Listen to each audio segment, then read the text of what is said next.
Inamin ni dating Pinoy Big Brother o PBB Lucky Season 7 housemate noong 2016 na si Jessie Corcuera na ang aktor na si Paolo Abilino raw ang una niyang nakahalikang lalaki.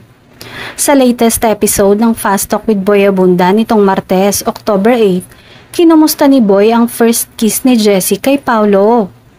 "Kumusta siya ka-love team?" tanong muna ni Boy. "Okay naman," sagot ni Jessie. "Tropa lang kasi kami kaya di nag-work siguro. First kiss ko siya sa lalaki.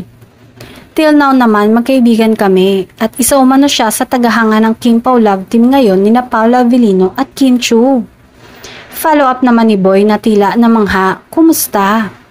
Nagulat siya, natatawang tugon ni Jessie. Baka hanggang ngayon di pa niya makalimutan yon.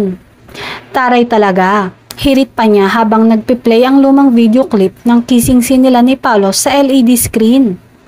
Matatanda ang bukod sa PBB Lucky Season 7. Naging bahagi rin si Jessie ng Starstruck The Next Level noong 2006 kung saan nga niya nakasama si Paolo at iba pa. Sa kasalukuyan, si Jessie ay isa ng malayang trans man. Ibinahagi niya noong 2021 ang pagsailalim niya sa transition upang makamit ang identity na gusto niya para sa sarili. Pero muli niyang ginulat ang publiko nang i-anunsyo niya na buntis siya at sumailalim sa proseso ng IVF o in vitro fertilization.